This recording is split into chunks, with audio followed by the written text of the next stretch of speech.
ने जिस कांग्रेस के खिलाफ आंदोलन करके आम आदमी पार्टी यानी कि आप का गठन किया था, अब उसी के साथ हाथ मिलाने को तैयार है। सूत्रों का कहना है कि आप और कांग्रेस के बीच गठबंधन लगभग फाइनल हो चुका है। सिर्फ औपचारिक यानी कि एक ऑफिशियल अनाउंसमेंट होना ही बाकी है। सूत्रों का तो ये भी कहना है कि आप राष्ट्रीय राजधानी में 4 सीटों पर अपने उम्मीदवार उतारेगी, जबकि कांग्रेस के लिए 3 सीटें छोड़ेगी। अगर बाकी बात करें तो सोर्सेस ने दोनों गुजरात और हरियाणा में भी एक साथ चुनाव लड़ सकते हैं, इस बात की भी बात की है। हालांकि पंजाब में दोनों एक दूसरे के खिलाफ लड़ती नजर आएंगी। वहां अभी सीट बंटवारे को लेकर कोई बड़ा फैसला नहीं हुआ है। तो आज मैं Sukanya Singh Jadaun India TV explainer में आपको इन्हीं समीकरणों के बारे में बताऊंगी। पिछले लोकसभा चुनाव से विश्लेषण करें तो पता चलता है कि आप और कांग्रेस के बीच गठबंधन से भारतीय जनता पार्टी यानी कि भाजपा को ज्यादा नुकसान होने की संभावना नहीं है, क्योंकि भगवा पार्टी का वोट शेयर 56.86% था। 2019 के लोकसभा चुनाव में दिल्ली में अगर आप और कांग्रेस के संयुक्त वोट शेयर की तुलना भी करें तो ये 40.83% है। दिल्ली की सभी 7 सीटों पर बीजेपी दोनों पार्टियों से काफी आगे थी। भाजपा को 2014 के लोकसभा चुनाव के प्रदर्शन की तुलना में 2019 में 10% से ज्यादा वोट मिले थे। 2019 के चुनाव में आपका वोट शेयर में लगभग 15% की भारी गिरावट देखी गई थी, जबकि कांग्रेस पार्टी ने अपने वोट शेयर में लगभग 8% की बढ़ोतरी दर्ज की थी। 2014 में बीजेपी को पूरी दिल्ली में 46.63% वोट मिले थे और मोदी लहर में उसने सभी 7 सीटें जीती थी।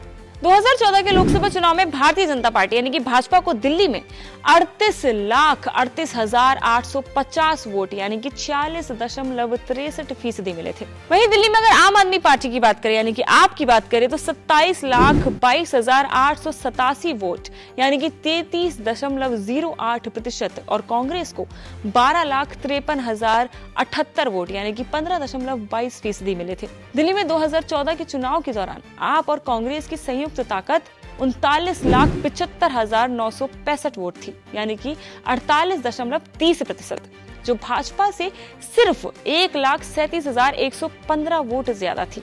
हालांकि भाजपा ने सभी 7 सीटें जीत ली क्योंकि आप और कांग्रेस के बीच कोई गठबंधन नहीं था। 2019 के लोकसभा चुनाव में भारतीय जनता पार्टी यानी कि भाजपा को दिल्ली में 49,08,541 वोट यानी कि 56.86% मिले थे। राष्ट्रीय राजधानी में कांग्रेस को 19,53,900 वोट यानी कि 22.63% और आम आदमी पार्टी को 15,71,687 वोट यानी कि 18.20% मिले थे।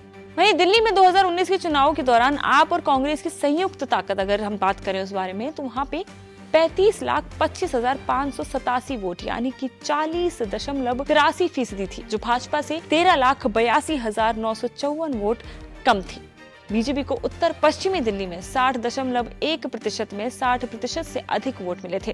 पार्टी शेष 5 सीटों दक्षिणी दिल्ली यानी कि 56.57%, पूर्वी दिल्ली 55.33%, नई दिल्ली 54.77%, उत्तर पूर्वी दिल्ली 53.86% और चांदनी चौक में 50% से ज्यादा वोट पाने में सफल रही थी।